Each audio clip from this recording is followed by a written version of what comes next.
Well,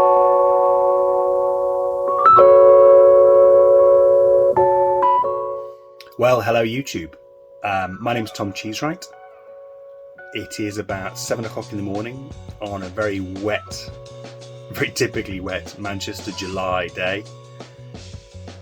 And in about 2 hours, I'm going to take my 1999 BMW Z3 for an MOT, which isn't in itself particularly exciting, except that over the last year I've been converting this Z3 to electric, or rather we have. This has been a joint project with me and my daughter, albeit she's not keen to appear on camera. She might be behind it sometimes. Anyway, the moment of its MOT, the moment that for the first time someone other than a complete amateur gets a look at my work, or our work, seemed like a good point to start filming, since I didn't start filming this project from the beginning. Although I have documented it on a blog and you can go and read all that if that's your thing. But if it's not, I will go and do a video tour of the car and walk you through how it works and what we've put in there. It's just a bit too wet at the moment out there to do anything of the sort, even to do any last minute prep, which I probably really need to do, because it was a terrible night's sleep last night thinking about the bolts or nuts that I'd left out in my sort of rushed prep yesterday. Anyway, off to the MOT centre in about an hour and a half, 2 hours, and yeah, wish us luck. Right, we're in the car. It's running fine. Brakes are a little bit spongy, but activating fine, so push on. Still got some arrow lights, which is definitely going to fail on, but hoping that's the only thing it fails on. Not a chance.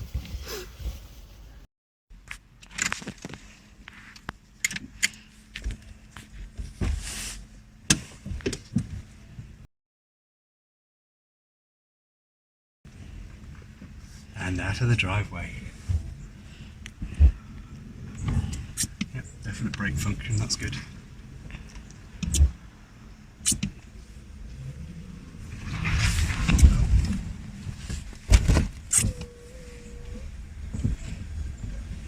And what's reverse already for the car coming the other way. Well, at least reverse works. This is true. Right, let's try that again.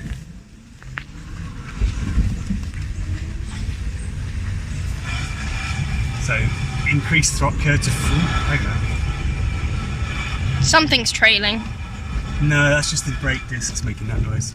Increasing throttle curve to 4 makes an enormous difference to performance. We should lose that noise. Steering's not ideal, a little bit wobbly.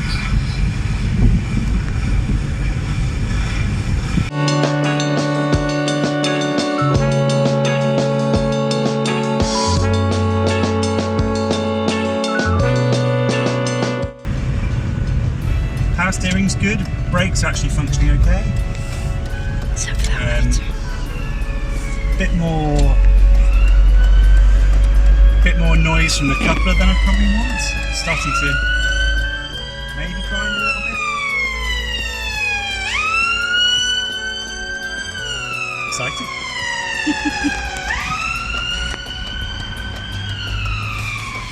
Weirdly, just easy to drive. Huh? It just feels like a car. I mean, it is a car. I know that sounds weird.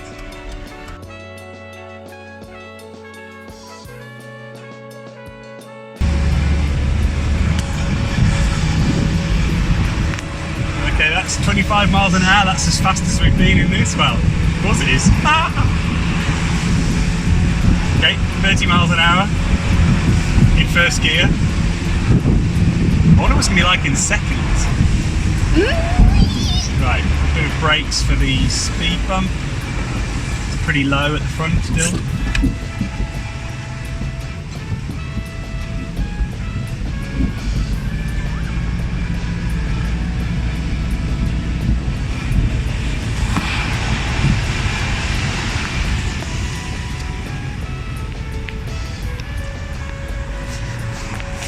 Steering's definitely a little bit off kilter. I'm not quite sure what the issue is.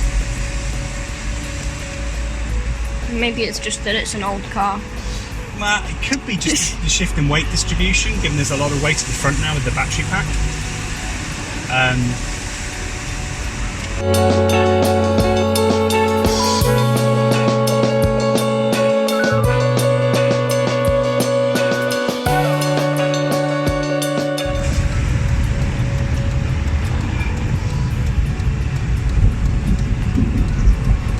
I tell you what, it's weird about the steering. It doesn't recenter.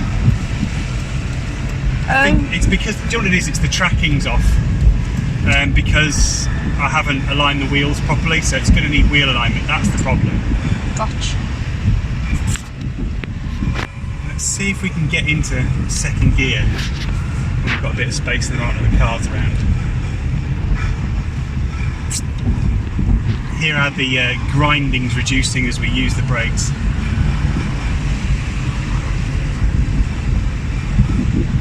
This should be nice and clean. Okay, that's second gear. Definitely less thrilling performance in second. Yeah, but it almost feels slightly smoother. Yeah. When there's not potholes and things.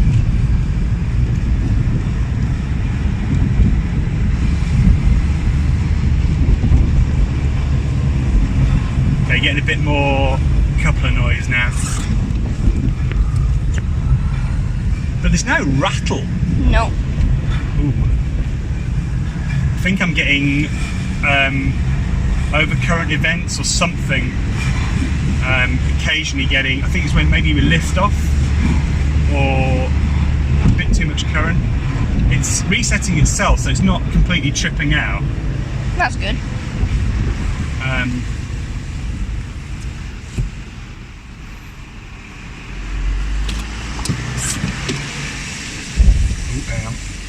Okay, now we've stalled.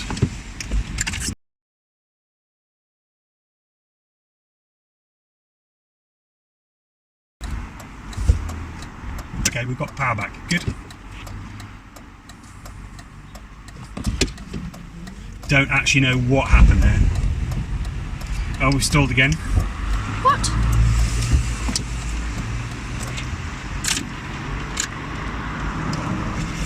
Go around me.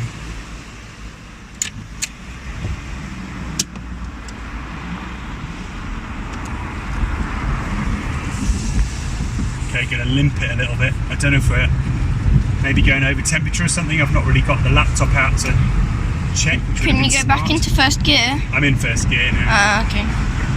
So just gonna take it really slowly now.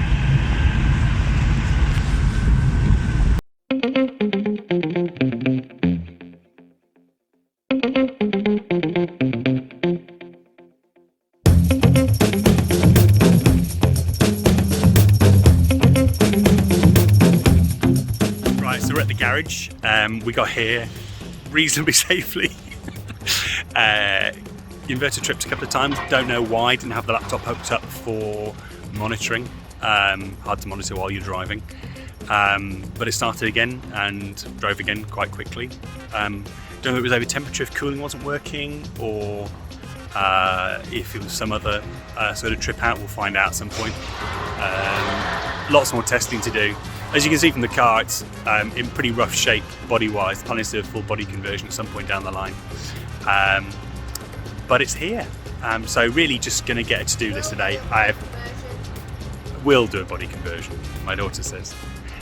But yeah, really just to get a to-do list, I think. And I think that's all we can ask for today, a to-do list of things to fix.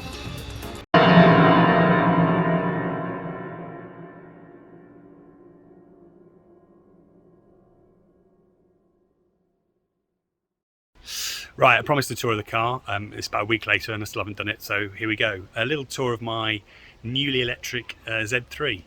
First thing you'll notice is it's ratty. It's ratty as hell. This thing lived by the seaside down in Cornwall for a long time, which is why I picked it up so cheap. I think I paid 600 quid for it.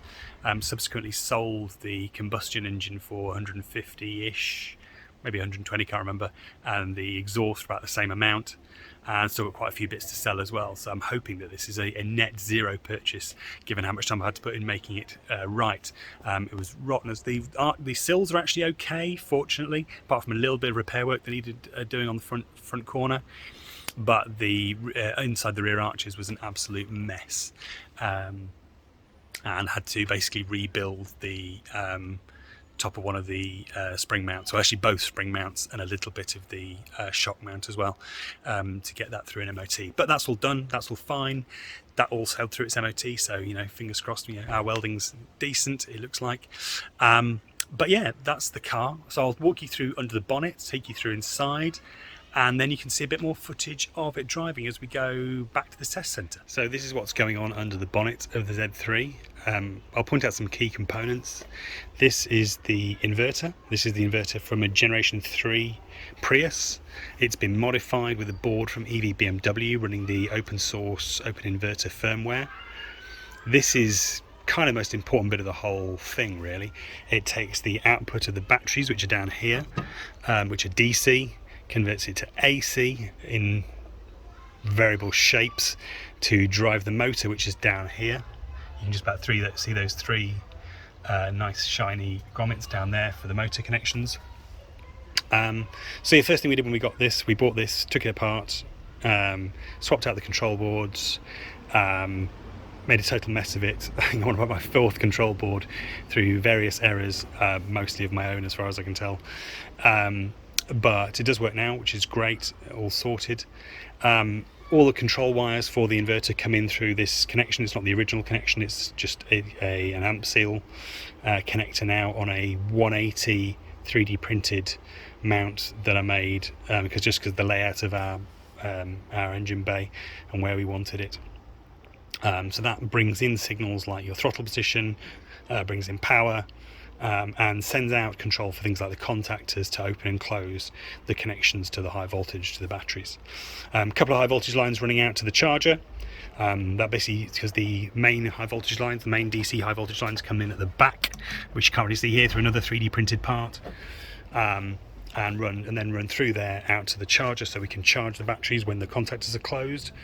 And then you've got your AC lines, your 3 phases, running out of here and down into the motor. Cooling, because it does need cooling. This is on a water cooling loop, same loop as the charger. Not pretty at the moment, but functional. So you've got a little motorbike radiator there, little reservoir on it, that does plenty. Piped round through the charger to a little motor, a cheap AliExpress motor there, which circulates everything and keeps it all cool when it's charging or you're running. And that comes on with your 12 volts, and you just move to the sort of first position or second position on the key switch. Charger is out of a Mitsubishi Outlander FEV. Not particularly powerful. I'm trying to think I think it's up to 11 kilowatts, maybe. Yeah, I think up to 11 kilowatts. I'll have to double check that before I try charging at that level. I've only charged at 8 amps at the moment. So it can probably go a bit higher than that, although that makes my extension lead rather toasty. So I've been limiting it a bit more than that. Interesting things on here, you'll notice that connection to the battery over there, that's from the DC to DC converter, so that's effectively your alternator. I could use the one on the inverter. Don't know why I chose to use the one on the charger, just because it's kind of easier to turn on and off. It's just a single 12 volt line. If it goes high, DC to DC converter comes on, goes low, doesn't. Over here you can see the connector for controlling that, so CAN bus, DC on and off, DC sensing, so just sensing what the battery voltage is, separately to what it sees on the outputs, and then the AC lines coming in here from the charge port, which is down the front. I'll show you in a minute. Over in the back here, tucked away, you can see my heater, not running at the moment, a future experiment. That's been modified to run on DC just by stripping out the pump, and it has a second pump on the bottom of it. That will, at some point, I hope, just plumb into the original heater matrix. Also got here an electric power steering pump. Obviously when you lose your petrol motor, you don't have anything driving the power steering pump anymore, so this is out of a Zafira. That's just bolted on 3 legs that you can't really see. Gives it a bit more cushioning, as well as the rubber feet that it's on. Can be a little bit noisy, these, but mine's been alright so far. You can just see an 80 amp breaker there to drive main power for that. That has 2 control wires, one to enable, one to start. Forgive the screaming children in the background, not mine. Yeah, so first one comes on when the ignition comes on, and then when the ignition starts, that actually starts that pump up. What you really can't see, tucked away down underneath the charger, is also an electric vacuum pump for the brake boosters. That's caused me some issues. I bought a board to control that basically on demand, which hasn't worked. So that's just now always on, but that will be fixed at some point, either by a replacement board or by a full vehicle control unit, which will basically clean up the control of all these things and make it a lot more digital. And then down here under the what was the original lid, or a cut off version of the original lid from the BMW BMW Z300 EV battery pack, is my battery box. As I say, 5 modules from there at roughly 60 volts each, giving me 310, 320 volts I think at maximum charge. And also inside here is the original BMW S box, so safety box, which is basically a high voltage junction box with contactors, a shunt for measuring current and voltage, and also my battery management system. This is running on a custom board developed by Jamie and Robert from the forums and EVers chat, all running the Simp BMS firmware, and that talks to the modules, keeps an eye on their individual cell voltages, temperatures, etc., enables balancing of charging, and actually will, when I've got it working, it's not working yet, control the charger as well. At the moment I'm charging by manually sending the charger CAN bus commands using a tool called SavvyCAN from the Arduino Due, which is tucked in under here. So all my fuses for all my EV stuff is now tucked away where the ECU used to be. As well as a couple of relays and an Arduino for diagnostic purposes basically, but ultimately my VCU will be in there properly. Final thing while we're at the front of the car, temporary location for the charge port. This is just a type 2 I think charge port, very low speed charging, not very sexy by modern standards, but it is only temporary. That's just tucked in where the blanking plates are for the fog lights, since this was, I think, apart from the electric roof, a fairly low spec car without any nice fog lights down there, hence the cloth seats, etc. So yeah, that's what's under the bonnet. Right, moving inside the car, you'll notice that there's not an awful lot of difference from standard, other than this thing down here, which looks like an ejector seat. That's actually not, that's a charge mode switch. So when I lift this and flick this, it turns on the 12 volt electrics to a limited number of things, including the inverter. And when I press this button, it closes the contactors so that the battery and the charger and the inverter are now connected, so that I can charge. It also turns on the cooling pump that goes through the water loop, through the charger and inverter. But it does not turn on things like the power steering pump, the brake booster, the oil cooling pump for the motor, obviously none of which are needed when you're not going anywhere. It also disables power to this, which is the direction switch, so that when you're in charge mode the car cannot drive. So you can't drive away with the charging cable connected to the charge port. This isn't a very sophisticated system. It's not long term. This was a short term fix just to get me through MOT and get it up and running. These replacement pieces for the trim are actually 3D printed, so I can print endless numbers of those and replace these and just blank them off again if needs be. At some point down the line I intend to move these heater controls down here and put a double DIN Android head unit in here for sat nav, and also hopefully feed some data from the motor, etc., and the inverter back to the display here. But dials and everything else all normal. Engine management light you'll notice is on, but that's not an MOT fail. for an electric vehicle. I learned the other day, I thought I was going to fail on that. See if I can bring these wheels around, steering wheel around. So you can see completely normal gauges. I've not done anything with these yet. My plan is to hook up the fuel meter, which is a sort of resistance based gauge, to the battery pack, so that I can see how much charge I've got left. The rev counter doesn't work at the moment. That takes I'm not sure yet whether that takes a PWM input or whether that takes an input over CAN bus. Speedo works fine, that just takes wheel speed sensors, and the temperature gauge doesn't work. I want to hook that up to the motor temperature gauge.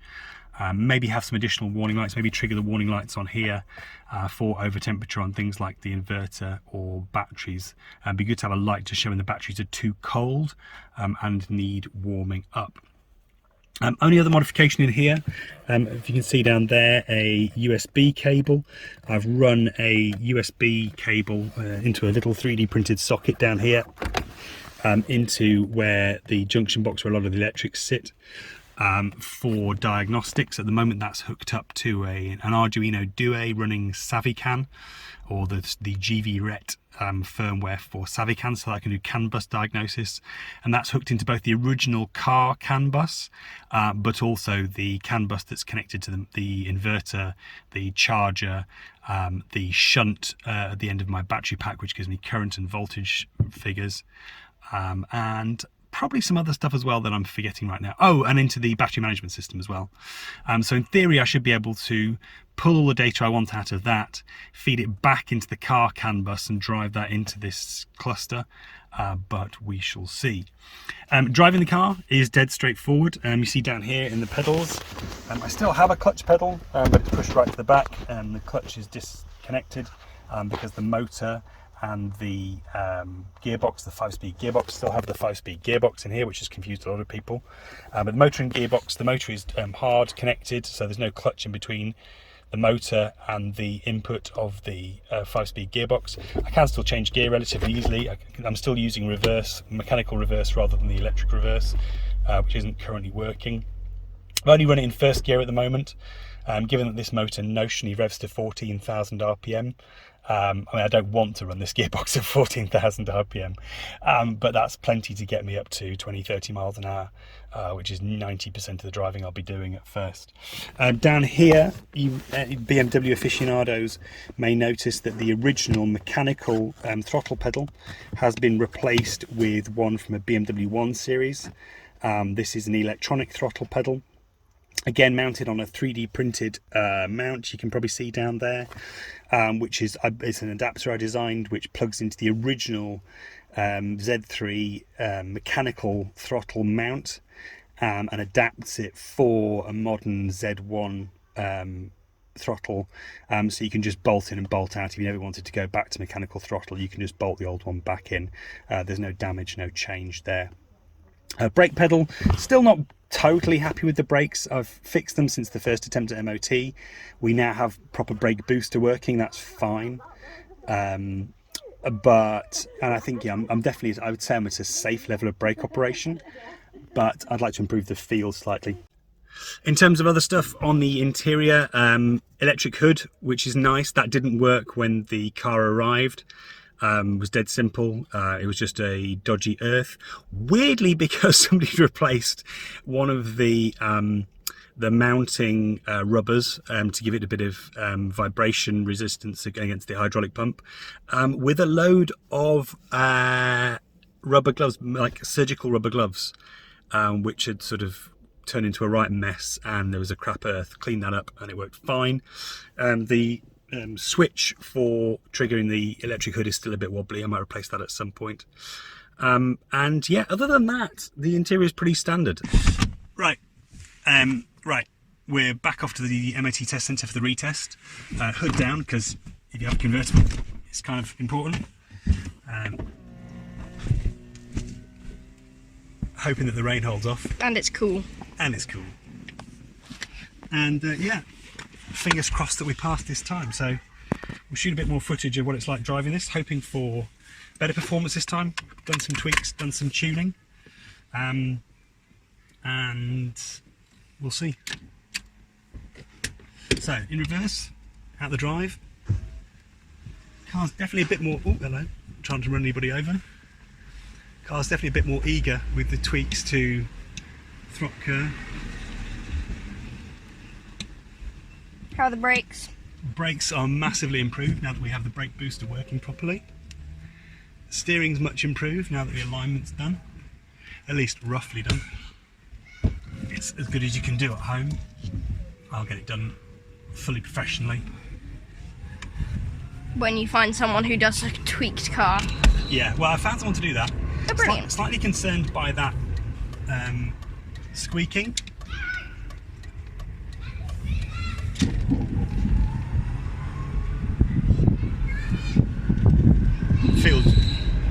Feels really good. There's a slightly funny noise from the front end. Not sure what that is.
Well, that works.